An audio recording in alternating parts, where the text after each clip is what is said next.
BlackLantic Media acknowledges that it carries out its work on the traditional unceded territory of the Wolastoqey, Mi'kmaq, and Pescataway peoples. I would also like to acknowledge that I am seated on the traditional territory of many nations, including the Mississaugas of the Credit, the Anishinaabe, the Chippewa, the Haudenosaunee, and the Wendat peoples, and is now home to many diverse First Nations, Inuit, and Métis people. Hello and good morning. Welcome to another episode of BlackLantic. As you can see, we've been together more and more in the recent episodes, and in fact today I'm not only in Ontario, but we are down in Hamilton.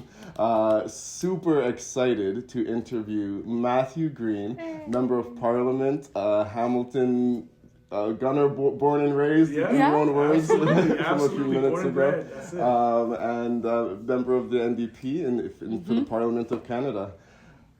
Thank you for being here. It's like a homecoming. It is. I've been watching you all, share stories of the Black Canadian experience from across the country, and it's been incredible. And so, opening the door and seeing you all in person, it just warms my heart. Welcome to Hamilton. Thank you. We're happy to be in Hamilton. It's been a long time since I've been down here, but thank you for your support over the years and watching and supporting us. Of course. We have, that's one of the biggest regrets of one of the only episodes I missed, but we interviewed you in the past on a different podcast. Yes. And this is your first time on BlackLantic. I'm loving it. A whole new scope of viewers and fans and supporters. So we're gonna almost start from scratch. Yeah. So tell us a bit about yourself and I guess your career before we get to where we are now with you being an MP for the NDP. That's right. So that all of our viewers are caught up on what we know. Right. Yeah. No. Listen. First of all, welcome to Hamilton, Ontario. This is, Thank you. In a lot of ways, this neighborhood right here is the Hamilton, what Hamilton has been to the rest of the country. So when times were good, this was a working class community. It drove the industry in this country, manufacturing. Steel City, right? Mm-hmm. Yep. So my father came here as an iron worker. He followed my grandfather, who came here as an iron worker, and my mother worked for the federal government for some time. But they just wanted to be able to provide for their families and have the kind of security that anybody would look for. On my dad's side, we come from the background of freedom seekers. When I was young, I used to always talk about kind of being the descendants of slaves. And then as I got a little bit more conscious of self, I recognized that slavery was just a little period of time. And what's more is that the people in my DNA, our DNA, at some point, they survived the transatlantic slave trade and then ultimately escaped and emancipated themselves, right? Yeah. Like they weren't freed by anybody. They had to go and get their freedom. So we settled in the Owen Sound Collingwood area. I got some people sprinkled in Windsor and indeed in Nova Scotia on my grandmother's side. Okay. But we haven't, really, I think, had the opportunity to fully tell our own story, which is why this platform is so important to me. Because when people look at us and they say, "Where are you from?" and you tell them Canada, they get confused, right? And they're like, "Well, where are your parents from? You must be one of those Jamaicans." I'm like, "No, my father's Canadian, grandfather." We go back 7 generations in this country, right? So we were here before the Federation of Canada. Absolutely. Whereas Canada is anybody in this country and have contributed for multiple generations in so many different ways. And so for me, before I was a partisan, I was a Black person in this country. And that kind of helped form my politics, toe-to-toe with neo-Nazis at 12, being jumped in the mall with my older brother, being called the N-word in the playground, just all these experiences that kind of shape the social construct of race in Canada. So that is this constant reminder that we're somehow other or we're not quite Canadian enough for people, no matter how deep and far we go in our own experience in this country. So I come to my activism honestly, I come to my activism from observing injustice, from experiencing racial discrimination, and being resolved that knowing in my DNA is the blood of freedom seekers, people who would risk everything ultimately and follow that Underground Railroad, follow the North Star to what was supposed to be the promised land. And we're still waiting for that promise, but we're here. So absolutely. Yeah, settled back into Hamilton. I did not think at 19 when I moved away that I would ever come back and live in the city, because in the 90s it was tough here. Yeah. Right. Jobs were shipped out during free trade. Yeah. There was no real, prospect for us. All young people just left. And I spent 6 years, actually went to Acadia. Shout out to the Axemen that are out there watching. Played some football out east and got a great education and had a real good experience. And I'll say, like, in a lot of ways, I credit that small town living with taking a bit of the chip off my shoulder a little bit, because folks were just there, met people from all walks of life. It was a great experience, learned a lot, and then ultimately settled back here in Hamilton. Wow. Yeah. That's amazing. Amazing. You really hit it on the nose with just that feeling of being other. I think that's one of the biggest things that we struggle with nowadays, right? Especially in Toronto and Ontario and all over Canada. People aren't necessarily being lynched anymore, or like crosses aren't being burned on properties, but it's that reminder, like at a young age, that you just can't be yourself. You don't feel like you belong. You don't feel like you fit in. But that background was amazing. Thank you for connecting the East Coast lineage and linkage for Atlantic viewers out there. Yeah. What's your mandate been since joining politics, and why the NDP? Yeah, no, fantastic question. I'm a new Democrat. Prior to being a member of parliament, I was a city councillor, specifically because I didn't see myself reflected in the party. I didn't see myself reflected in partisan politics. The last person from my city that served in a federal role was Lincoln Alexander, some 40 years ago, in any kind of capacity. And so while it is true that I grew up with the mythology of Lincoln Alexander and I saw that it was possible, I hadn't seen it really actualized. And I didn't really connect with parties that I didn't feel weren't at the time talking about the issues that mattered to me. So I ran as a municipal councilor because there were no parties in Hamilton. And before I was a councilor, I was an activist. And, people say, like, they try to use that term in a pejorative way, to which I would respond, like, what's the opposite of an activist? To me, the opposite of an activist is somebody who sees something wrong and does nothing. An inactivist. I was going to say you're lazy. I think you're lazy if you're not active. In this community, we had watched a lot of people making decisions in our neighborhoods who didn't live here, weren't necessarily listening to the people, and didn't represent what I thought were the working class values of Hamilton Center. And so I thought, I'm going to run. I was tired of asking politicians to do the right thing. And that's what you do in activism. You do all the diversity of tactics, you rally, you march, you protest, you picket, you do sit-ins and emails and phone calls and petitions, but ultimately at the end of the day, you're not at the table making the decisions. And I got sick of asking people to do the right thing. So I ran. Wow. And I won in 2014 as the first person from African Canadian descent in the city's history, disputably the first person of color, depending on how people perceive race. And I didn't run with that intention to be the first. But my organizing philosophy demanded that after I was elected, I had a responsibility to make sure there was a next, so that it wouldn't be 40 years before the next, person of color came through. And so immediately we started in our organizing to make sure that other voices were represented. And we've had folks elected and supported folks, from the queer community, from the Latino community, from the Muslim community, the Black community, the Punjabi community. We're doing something pretty special here in Hamilton. Wow, that's amazing. I was going to ask, so what have the results been? And it sounds like there have been results. Yeah, wins and wins and wins. If you're out there watching, you're frustrated about politics, you're frustrated about politicians, here's my advice to you. My power structure dynamic, my theory of change looks like this. Quit asking them to do the right thing.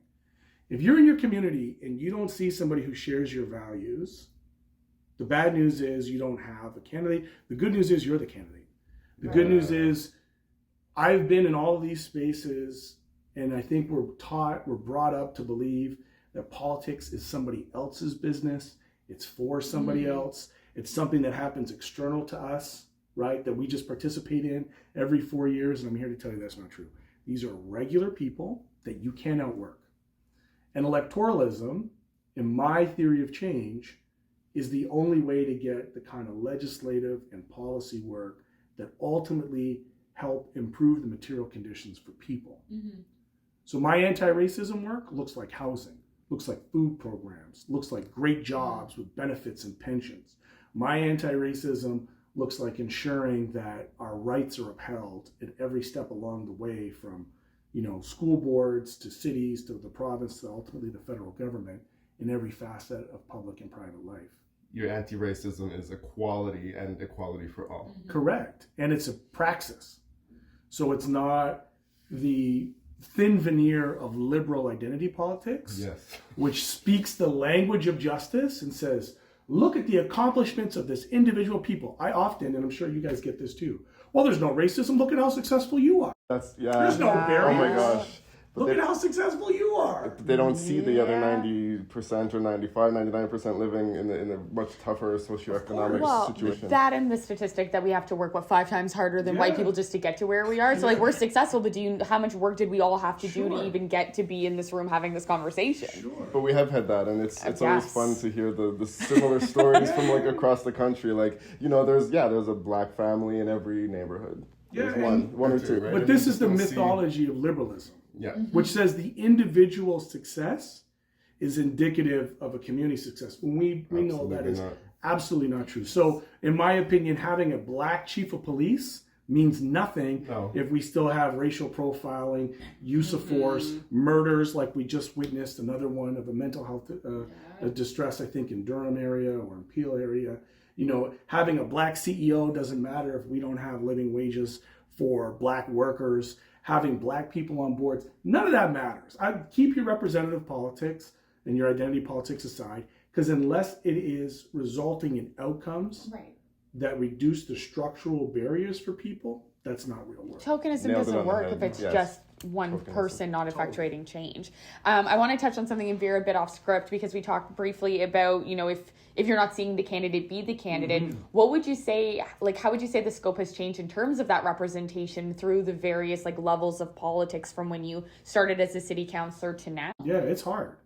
Like, I'm not here to sugarcoat it for anybody. You know, there's nobody who's going to open the door, tap you on the shoulder and say, you're the one, you got to go. These systems are set up by virtue of exclusion. Like, they're dominated still by an upper income kind of white male patriarchy that serves, to continue the status quo, whether it's Coke or Pepsi, whether it's liberal or conservative, the same masters, in my opinion, are being served. And ultimately, what I recognize is that I could have done things the easy way and ran as a liberal. And what I mean by that, I could have confused being in proximity to power to having power. And sometimes proximity to power looks like, oh, wow, this person's in the cabinet. Okay, fair enough. But if in the clutches of a crisis, if that person can't speak their truth and truly represent their people, then they're just in proximity to power. Right? And so being in opposition frees me to say things and to take positions that I couldn't take if my mission was simply the pursuit of power and the reproduction of the status quo. And so people are like, well, you're in fourth party, not in government. I'm like, yeah, but who gets to stand up and grill the prime minister, grill Bill Blair on racial profiling, grill the prime minister on his transgressions, you know, uphold the rights of the Black Class Action lawsuit, which is a huge historic event that's happening right now. I couldn't do that as a liberal. So I chose to run as a New Democrat, not because I thought the party had perfect politics in every aspect of my identities. Sure. That would be ridiculous. That's naive. And I think it's politically immature to think that you're going to find a politician who's going to check every box. Right. I piss people off on the daily. Sometimes my own people. More times it'd be my own people. But, you know, I know that the NDP, with its values coming from a foundation of a democratic socialism that seeks to improve material conditions for everybody, is closest to my politic. I know that our leader, Jagmeet Singh, when I was a city councillor taking on the police and racial profiling, was one of the only politicians in the upper levels of government to speak on it. So when it came time for that brother to run, I'm like, I got a choice. I can watch, and then perhaps we can see another 4-8 years of status quo, or I can get involved, help the brother out, sign up members, become a member, become partisan, and join into the electoralism of provincial and federal politics. Wow. Thank you. So you're going on your 10th year of being an elected representative. You just did me like that. 10 years. Look at those gray hairs. Ew. You even got no grays, man. I got a couple hiding. I shave them short. Mine are in my braids, so they're there. They're coming. I'm a child, but they're there. I don't mind that. I'm okay. I'm ready for some.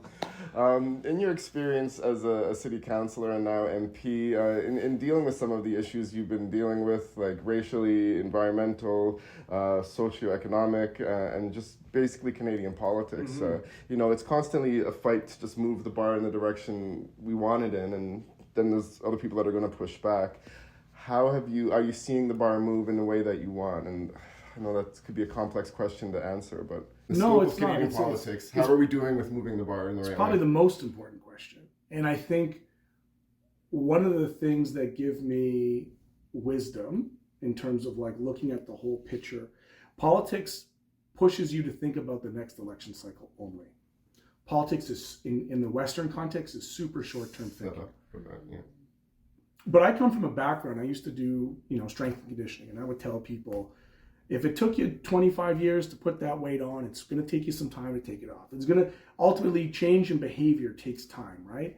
And I think where I look at big liberation struggles around the world, they're generational.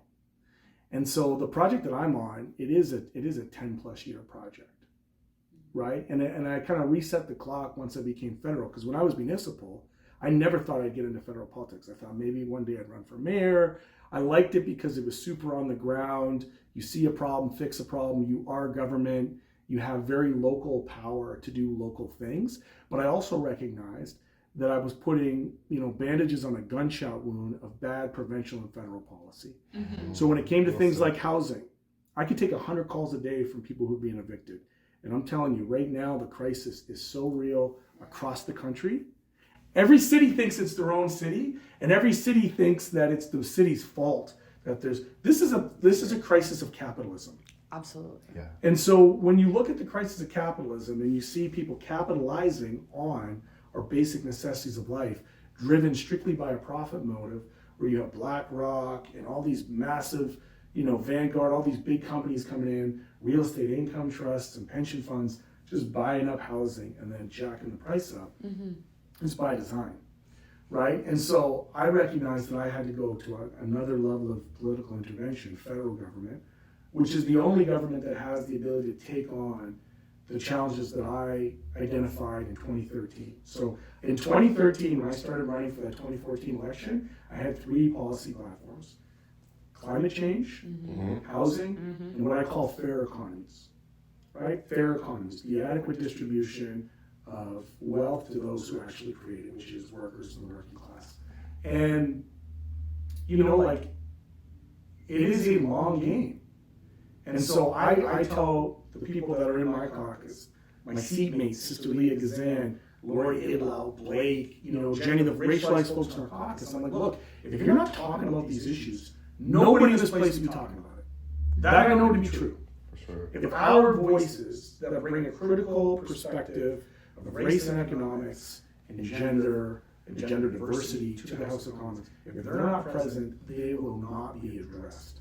And so the purpose is to disrupt and to dismantle these structures that are economically violent against not just our people, but all peoples. Because we know an anti-racism work, you do anti-racism work, and you help remove the barriers for black folks or indigenous folks. White folks are the beneficiaries as well. In fact, in almost every instance of civil rights, when there is a gain had for the targeted, most marginalized community, invariably it helps white folks even more. Yeah. And so my game is a long game that says there's no waiting for Superman or Superwoman or the superhero, this messianic politic, that someone's going to come and save us. People can vilify Justin Trudeau. I don't like the guy. The man told me who he was with the blackface. I don't like the man. I don't wish him any ill harm. And I certainly don't think he has the power to be responsible for all the ills of global capitalism. Mm-hmm. Because this is a global moment. Conversely, I don't think Pierre Poilievre is some genius, charismatic leader who's capturing the hearts and minds of the working class. No, what's happening is the working class are outraged because the lie of liberalism told them what? go to school, get a good education, work hard, you'll be able to provide for you and your family. That has been a lie. Yeah. And now people are angry. So Polyev blames the government. He actually describes all of the worst aspects of capitalism, and then he calls it socialism. Trudeau, in the liberal kind of theory, blames the worker. And people are like, what do you mean blames the worker? This is a man who put in a ministry for the working class and, get this, those working hard to join them. So by putting that onus on the working class to say, if you're low income, it's because you're not working hard or you're not doing enough. Right? Wow, that's and a bold statement. They had a whole ministry named that. Wow. And then they unceremoniously just got rid of it. So I go back to all of this stuff and I say, like, we have to start talking about the structures of the economy, and we have to start talking about how can we create a democratic economy, because without a democratic economy, you can't have a democratic politic, right? So that's the game that I'm in. As long as I feel effective, I'll continue to do it. Mm-hmm. And the moment that I feel like I've lost my impact and my effect, then I'll step away and make room for some new voice, more energized, radical voice to come in and pick up and carry on. It's multi-generational. Of course. Right? Well, you certainly seem radicalized here, so please keep it up. Yeah. So you are the NDP critic for ethics and the deputy critic for employment, labor, and public services. Mm-hmm. Curious what your key focus and goals are for those roles. Ethics is the trenches of politics. Okay. Ethics is the ambulance chasing of scandals and corruption. Mm-hmm. And so every time there's an instance of that, what I try to do is provide a legislative solve. And what I've come to experience is, let's say, a recent example would be sponsored travel. Mm-hmm. So right now, a lobbyist couldn't send a conservative an $800 bottle of champagne. That would be against the law, illegal, could not do it. What they could do, though, is send a limo to that conservative MP's house, pick them up, drive them to the airport, fly them first class to London, put them up in a hotel, have the wine, $1,000 steak dinner, right. and call that sponsored travel, and that'd be okay. That's a real example of something that just happened with 5 conservative MPs. So when liberals and conservatives are just doing the crossfire about the prime minister went on an $80,000 Jamaican vacation, conservatives went on a $50,000 per person European vacation, I say let's close the loopholes. Let's ban sponsored travel. Right. 2 parties get real quiet because the game isn't to actually change and close the loopholes. The game is to throw as much mud as you can in this election cycle, but keep the loopholes in place for when you get into power. Of course. Right? And so my game is always to find a way to strengthen the laws, to avoid the denigration of public service. Because ultimately when people are watching Scandal, you can say it's liberal, conservative, or New Democrat. All they hear is politicians. All they feel is all politics are corrupt. Right. Then they become more politically estranged. Then there's less participation. Then we end up with a deeper status quo and a concentration of power by the ultra elite. So my priority is to find the solve, to be the adult in the room. On that committee, though, is also privacy and access to information. So dealing with things like AI, facial recognition, and we know the impacts it has on Black folks, right? Mm-hmm. Algorithms, misinformation, disinformation, foreign interference, data sovereignty. So making sure that your information is yours and not bought and sold and used to target you in nefarious ways. And then the reason why I was really interested on the workforce development, labor, because ultimately when we look at climate change, the climate crisis, the climate catastrophe, for lack of a better term, unless we're solving the transition for workers, we will not get the public buy-in. So I'm from a city in Hamilton that when they started to ship our jobs overseas, or more accurately, down south to the States with lower wages and lower environmental protections, the way in which they solved that was to open up employment centers. Quite literally, I'll visit one this afternoon. And they didn't say to the worker who had been in steel for the last 25 years, here's a transition with applicable skills. It said, no, you now have to go retrain, join the .com, like all these ridiculous, false outcomes for them. Mm-hmm. We can't have the same thing happen in Alberta. We can't have the same thing happen in Nova Scotia and Newfoundland. Like, we have to provide people with a transition that allows them to keep the dignity of a good paying job and a benefit and a pension. And I also happen to know that the front lines against fascism, as somebody who has literally been an anti-fascist organizer for well over a decade, is improving the material conditions for working class people so that that divide of immigrant, and we're seeing it now in the housing markets, right? Or if First Nations, Indigenous, this idea of like pitting communities against each other in the struggle is precisely where people like Polyev get their gas from. And so the best way that we can do the anti-racism work and the anti-fascism work is to ensure that the economy is distributed in a way that takes care of the material conditions for people. A question very quickly. Yeah, sure. Sorry. Your mentioning of AI reminded me, we jokingly call a certain bill the bill D19 so that we don't get flagged for what it actually is. But the censorship of Canadian media, when you talk about data and stuff, is obviously impacting so many grassroots organizations. You go on social media now and you can't see big corporations' media either. Can I get your take or opinion on where this, like, I feel like it was maybe born out of a good place, but Sure. Clearly you go on social media and you can't see any current news, any current content, especially when we're going to talk later about some of the world conflicts. It's so hard to figure out what's going on in the world. So can you speak to what the heck is happening? Two separate issues. There's corporate censorship, Of course. because they control the algorithms, Right. So the corporate censorships that root out political language, whether it's around Palestine, Black Lives Matter, environmentalism, you name it, that censorship, which are corporate decisions that are based on a rage farming clickbait type algorithm, versus what the bill was, which was essentially trying to get the media giants to pay their fair share for Canadian content. Right.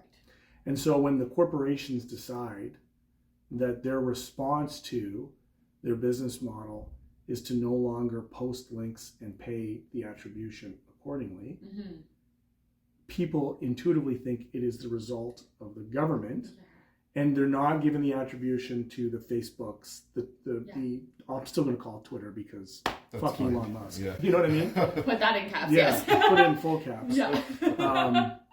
Censor that if you would like, but No, we're good. So the point is that, like, what the far right has done is in a magnificent way is they continue to point the finger back at government, and neither liberals nor conservatives will really put the full onus on the corporations. Right. Ultimately, there needs to be a digital tax. Ultimately, Facebook, Google, Twitter, they all have to contribute to the economy. So for them to be able to take work that you've done, profit off of the ads on your creative work, right, without contributing at all to being able to fund the work is a huge problem. Absolutely. So I would put to you that currently, like, the Liberals are notorious for really messing up well-intentioned bills, and they do that. And there's also a lot of hysteria, right? Like, there's a whole machine that, oh, by the way, is pumped by the same companies we're talking about that are going to put these headlines that are sensationalist and blown way out of proportion, because ultimately they don't want to pay. And it's not even that they don't want to pay their fair share. They don't want to pay anything. Of course. And they don't want to have to start paying around the world in every country if they're successful here in Canada. Yeah, it's wild. I mean, I guess you would say, though, that the government's effort was to protect media and keep it from going out of business because of all the jobs being cut and lost all across the country. But as a result, they in some ways have hurt media by not allowing them to be on media. My opinion is in some ways that may have benefited me, because instead of being just like drawn towards like Canadian news, I'm starting to get my news from other sources. Maybe I am getting better information off TikTok or Middle East Eye or Al Jazeera, or at least different perspectives. But you're talking a lot about the craziness of not the craziness of politics, sorry, but what's it like being on Parliament Hill? Toxicity of there's a toxicity. What's it like politics. being in there in the hall and it's a violent talking place. and it's violent. Questioning Justin Trudeau and like. People are like, why are you always yelling? What they don't hear is that when I speak, people are trying to shout me down actively. I've never wondered why you were always yelling. I'm yelling because I'm angry, but, more specifically, what people don't hear is the volume in the House. and just the level of toxicity. There are some, like, there's a place in politics for heckling. I heckle. My self-care every now and again is heckling the Prime Minister. I do that. I heckle people. But it's normally when things are quiet and you throw in a quip that's funny, edgy, throw them off their game. But the Conservative caucus will literally stand up and just shout you down. And it is embarrassing when, like, schools come and, you know what I mean? Like, they're like amped up frat boys coming in off the Wolf of Wall Street. Do you know? And in my opinion, the microphone only picks up the speaker. I think we should mic the whole place. Interesting. And I think people should own what they're saying and say it with their chest. Interesting. So the misogynist, racist, the amount of times I've been called Hezbollah and Hamas and all this other... Wow. I'm telling you, man. Okay. That's why I rock the kufi in there. That's exactly why I rock the kufi in there, because I am there in spite of that. And I know that if, as an MP in the House of Commons, I'm hearing that from other elected MPs, I can only imagine what a Palestinian, Muslim, or pro-human rights, like pro-Palestinian, like anti-genocide person would think about in the streets. So I do it to normalize it. So that when people look, remember when I said I didn't see myself reflected? Yeah. I want people to watch me and be like, wow, that reflects my values. I feel seen and acknowledged in these spaces, right? And so it's a violent place. And the other thing that I've come to recognize, like even thinking about my own spirit and the way that I spend it, intuitively we're constantly in fight or flight, right? Like when we're in these toxic spaces. There's no coming down from it while you're there. So when I remove myself from it and I feel my nervous system regulate, and I'm like, oh, this is who I am. And then I go back there and I feel the toxicity again. My instinct in fight or flight is not flight. So it's only fight. So I end up becoming who I have to be to survive in these places, which ultimately isn't who I want to be on a day-to-day. And then it becomes difficult when you come back to like switch it on and off. It's difficult to be online and to have people send death threats and do all this stuff.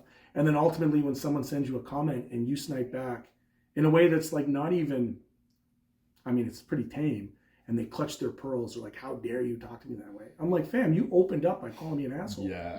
So how do you expect, I'm from Hamilton. Like, how do you expect me to respond? You think you're just going to get a pass? And I'm going to be like, oh, sorry. Like, that's not how we do it. You know what I mean? And so I'm now having to try to navigate the toxicity to ensure that it doesn't consume me and change me into somebody that I don't necessarily want to be. But it's like having street smarts when you're in a violent setting. You know, you have the hairs in the back of your neck stand up and you feel like, you know, you're being attacked. Then you only have a few options. And I'm just saying, like, people don't recognize how toxic this environment is.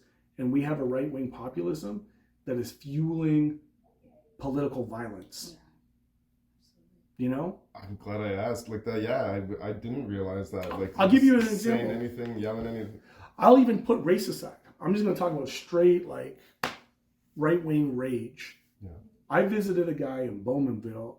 I was out there this week, and we went to this small brewery, right? The Prime Minister had visited the brewery, just popped in to shake the guy's hand and have a beer.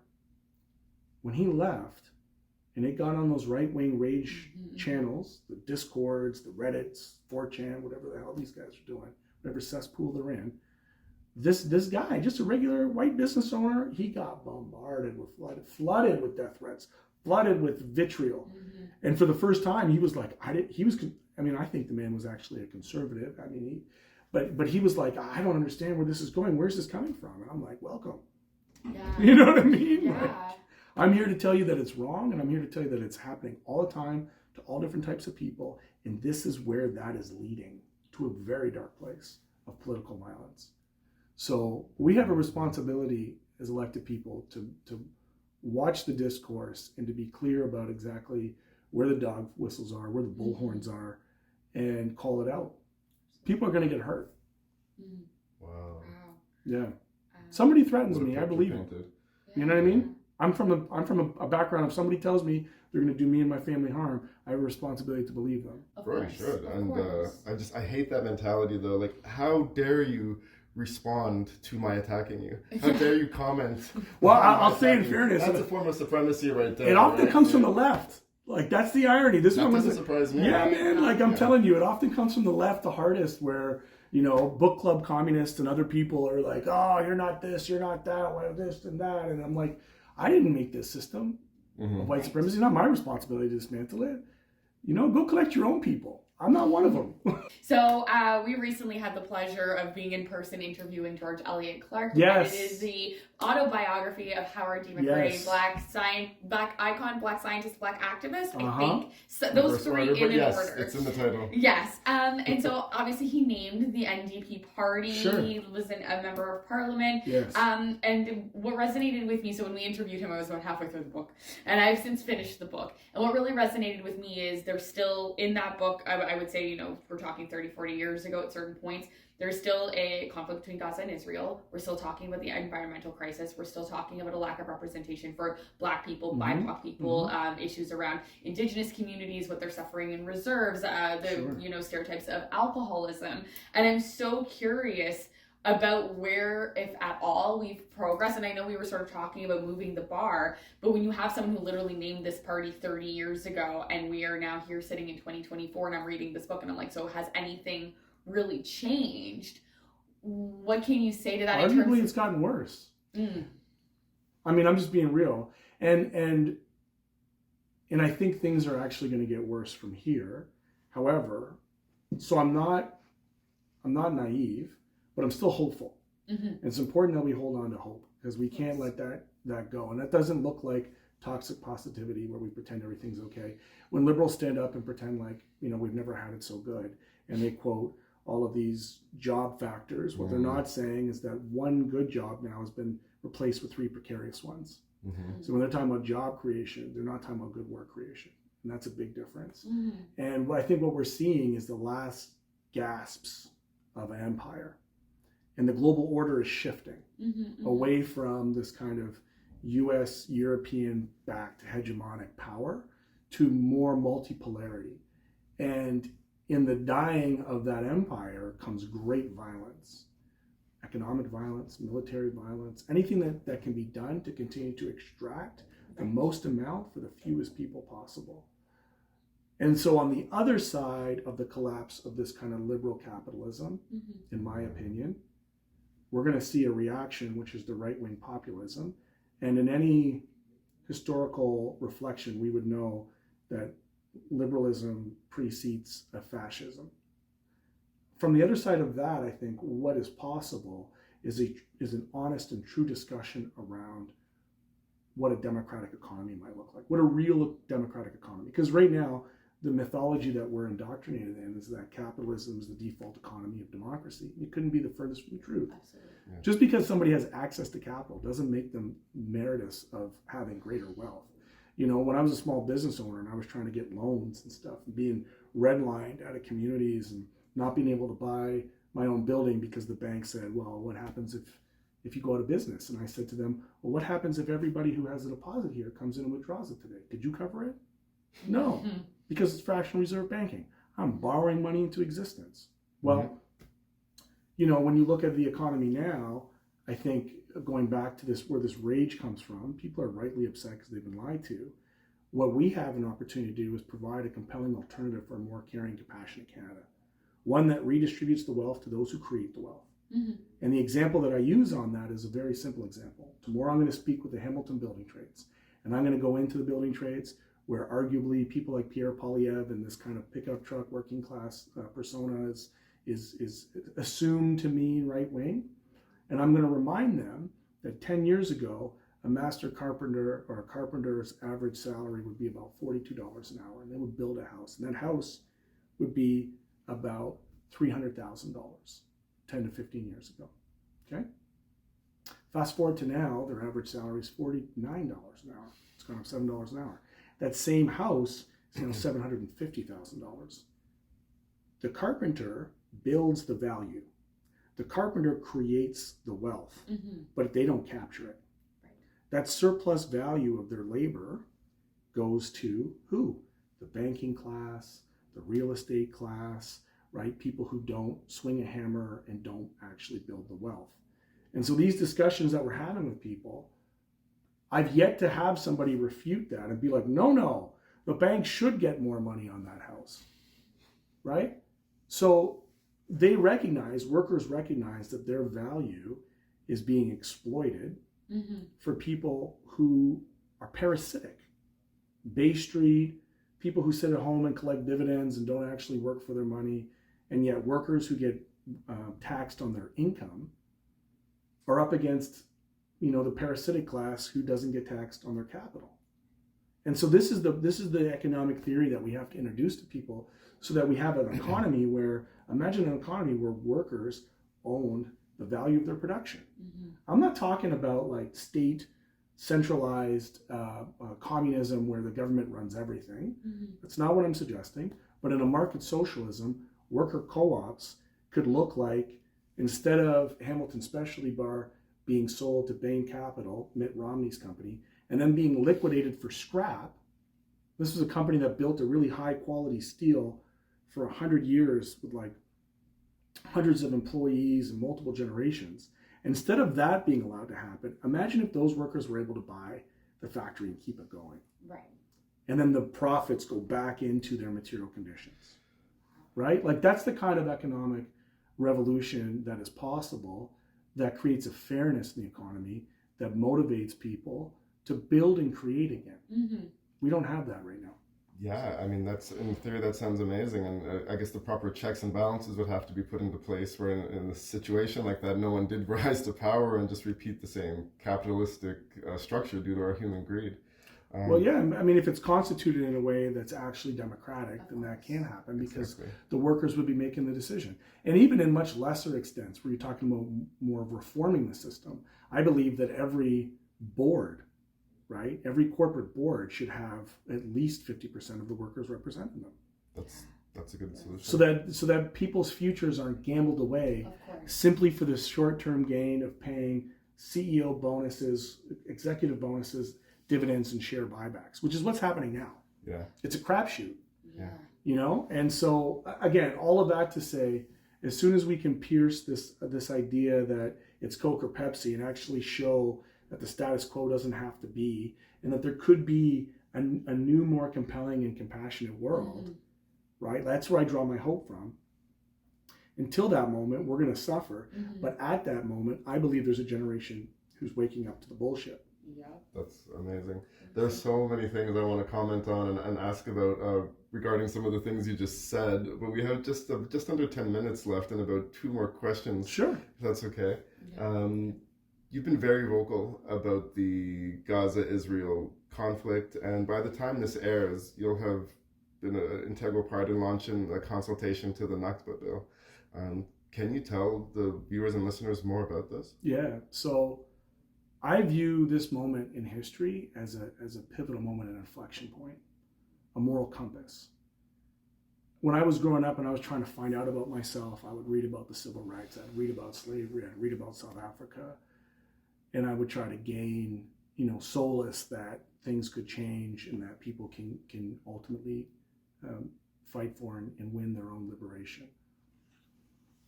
So when you look at what's happening right now in Gaza, the total destruction, the collective punishment, the hurting of people, the displacement internally of over 1.4 million people to what were considered safe zones, only to see that carpet bombed. The failure of our government to evacuate Canadian citizens, the cutting off of critical aid to UNRWA, the only institution on the ground that's able to provide any kind of basic support. The hypocrisy has been laid bare. The Western hypocrisy has been completely laid bare when you take those instances and you compare them to the situation and what happened to the Ukraine. And I believe that Russia's invasion of Ukraine is illegal and an act of aggression, and I'm not here to apologize for Putin. I think he is an absolute dictator and a problem. But I also know that, NATO has bases that surround Russia. And that's provocative. I couldn't imagine what the U.S. would be like if Mexico and Canada and the Caribbean started popping up foreign bases either. And so in this moment of the question of Palestine, which goes back over 100 years, I thought it was important that we connect people in the general public, because I come from activism, the folks who are out on the streets every week just begging, again, going back to that point, begging politicians to do the right thing and have some moral clarity. I thought it was important to connect them to the process of government. Because in this moment, people are feeling like nobody's listening, none of this matters, we can't change. And the fact is that the people who have around the world, in their thousands and their millions, right? We are all Palestinians, have begun to topple this empire and this regime. There's no moral cover. That it used to be any criticism of Israel was automatically deemed anti-Semitic and people would automatically be canceled. Now there's no objective person who can look at what's happening and say that what's happening wouldn't constitute either the full genocide or the preconditions for genocide as outlined by the ICJ. Absolutely. So what I'm trying to do is create a consultation process that invites Palestinians to reclaim their narratives, reclaim their history, educate the broader public on what the Nakba was and continues to be, right? In the same way in which First Nations, the country of Canada being founded on the genocide of First Nations and Inuit continues to this day in many ways. So I felt a responsibility to connect people to that process. So we're going to take about 6 weeks and we're going to introduce topics, and we're going to use a platform called Polis, which is kind of like a highly individualized Reddit type system of upvoting and downvoting and finding common ground and consensus, and using algorithms to basically create a digital democracy, because I want people to engage with the discussion. And I want it to be based on human rights. And I want to make sure that we're not delving into places of anti-Semitism, but we're centering the experience of Palestinians. We're acknowledging anti-Palestinian hate, and we're acknowledging ultimately the Nakba, which officially, was May 15th, 1948, and continues to this day. So in that process, the hope is to have a white paper drafted based on the input of the collective voices of the thousands of people who participate. And then from there, we'll draft legislation that we'll table as a legislative change to what is essentially a political question. It's not a military question. It's not a religious question. It's not, it is a political question, the question of Palestine. And it is one that is backed by a huge body of international law. I referenced the experts, Dr. Alysis from Kingston, who just literally wrote the book, The UN and the Question of Palestine. Michael Link, who is the former special rapporteur to Palestine. The hundreds of votes, the pivotal points in history. We want Canadians to be able to access that and read it and understand what's happening, so that this notion of self-defense, right, can no longer continue to blanket the atrocities that are happening there. Now, I'll also say that I visited the West Bank, not Gaza. I visited the West Bank about a month ago. And even if nothing had happened, even if October 7th didn't happen, and all of the atrocities that are being committed in Gaza did not happen, it is my opinion that what is happening in the West Bank are still war crimes. Yes. They're still crimes against humanity, and they still constitute, the conditions for a genocide. Absolutely. It's an apartheid state. I've experienced it. I've witnessed it firsthand. And the difference between seeing something and knowing it are different. When you feel it, you know it. When you see it, it's still abstract. But once you experience it, you know it. And so I have a responsibility to bear witness to the atrocity, to know this is a historical inflection point for society. And if I'm not speaking up now in this position, what's the point? Mm-hmm. What's the point to running for office and gaining parliamentary power and privilege to not in this moment bear witness to what's happening there? Yeah. I didn't know you'd been there a month ago. Mm-hmm. I can imagine the images that are going to be burned into your mind for the rest of your life. I will say this, I've only now begun to talk about it. It is for 5 days in the most sanitary way, right? Traveling with parliamentary privilege in terms of at least having a passport that recognized I was a member of parliament, traveling with great organizations on the ground, with great support on the ground. I think about when we finally left, We crossed the border for the last time. And I was in Jordan, and I went to go to the bathroom. I panicked because I didn't have my ID on me. And it was at that moment that I realized that nervous system of like fight or flight, that survival mode, is what these people in Palestine have to live through their entire life for generations. Now, here's what's important for people to understand when people talk about eliminating and destroying Hamas. You can never eliminate and destroy Hamas. You could kill generals, you can kill combatants, militants, but you can't destroy the idea of liberation. Okay. And I heard from a 9-year-old girl in the Jenin refugee camp, who the night before that camp had been raided, the night after we left, it had been raided. She had shared through an interpreter of having her 17-year-old brother murdered by the Israeli occupational forces. And a 9-year-old with complete resolve and without skipping a beat said, they come into our house at 4 a.m. with their guns to terrorize us. They want us to be afraid. We will never leave these lands. I will never leave these lands. I am not afraid. It's a 9-year-old. You can't defeat that. These are not a people that you could defeat. And the sooner we get to a diplomatic place of coexistence that is founded in international law and human rights, that is the only way they can have security in the region for not just Palestinians, but Israelis alike. When you look at what's happening in Syria and Lebanon and the way, that this can devolve into a regional powder keg, everybody is under threat right now. Mm-hmm. And so this Netanyahu government, which is by any account the most far extremist coalition that goes into fascistic political leanings, ideology, rhetoric, until that is dismantled and there's democracy restored in the state of Israel, there's going to be an upheaval there. And without getting too dark at the end of the interview, going back to this idea of generations and seeing empires collapse and being laid bare, to watch the U.S. veto basic ceasefire resolutions to find diplomatic outcomes is horrific. To see them carpet bomb Yemen, who even in disrupting trade didn't kill anybody, to my knowledge, right? So when you talk about terror, like where does that come from?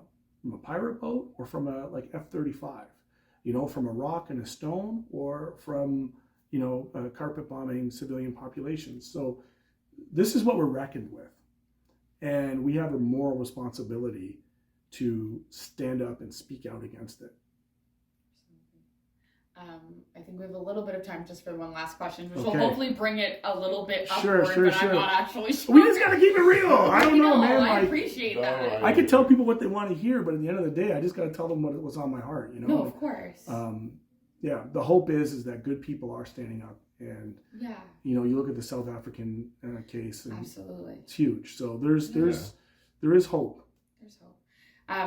That's the perfect segue to the next question, is hope. What do you hope for the future of Canadian politics as well as Black representation in politics? Yeah, I hope that Black folks awaken to the realities of their material conditions that go beyond, crabs in a bucket, that seek to build our own institutions. You all are doing that, by the way, with this media. This is the work, right? The jobs we have satisfy our survival in a capitalist economy, but our work is to build our own institutions, to tell our own stories, to be resilient, to take our own power, to learn from other communities and the way in which they've prospered and excelled here, and ultimately that we get to a place that recognizes that sometimes we participate in these harmful systems as well. Sometimes, whether it's on issues of gender identity and expression, when it's on issues of religion, when it's on issues of even immigration in a very ironic way, we participate in systems of white supremacy. We need to kill the white supremacists in our head and begin to liberate ourselves within our own communities to build resilience and to build the kind of justice that we demand from other people. We ourselves have to participate in that justice within our own communities. Thank you so much. Thank you so much. Yeah. We could literally talk to you for hours. Anytime. Hopefully you can visit, we can have you on the show at least once a year. Yeah. Even if you ever find the politics is not for you anymore, if you leave the NDP. Well, I'll say this. Politics will always be for me. For hours. Politics will always be for me. I'm not saying just partisan. We're political whether we want to or not. Right? You're political. Yeah. Politics. And I would say this to those that are watching BlackLantic, shout out to all of you who are tuning into this. I would say this: what you're creating is not an Eastern regional story and a narrative. You've reached out and told stories that have common ground all across the country, and I look forward to seeing the growth that you all have on the national stage as the opportunities present. No pressure. Thank you. The Black No Canada pressure. is on its way. Black Canada. Black Instead of Wakanda, You're working on it. the Black Canada. You heard it first here. I love it. Amazing. Thank you you so man. much. so much Absolute pleasure. for your Absolute time. pleasure. Thank you. Absolute Thank you so pleasure. much. So enlightening. Very briefly, I guess, like, comment, subscribe, all of that stuff. And I would just say, if there's any takeaway, you're political, whether you think so or not, and no matter what you think about the parties, get involved, vote, find someone who speaks to how you feel is best represents you, and get out there. There's an election coming. So do something. Just be active is all I would say. Totally. Vote. Thank you.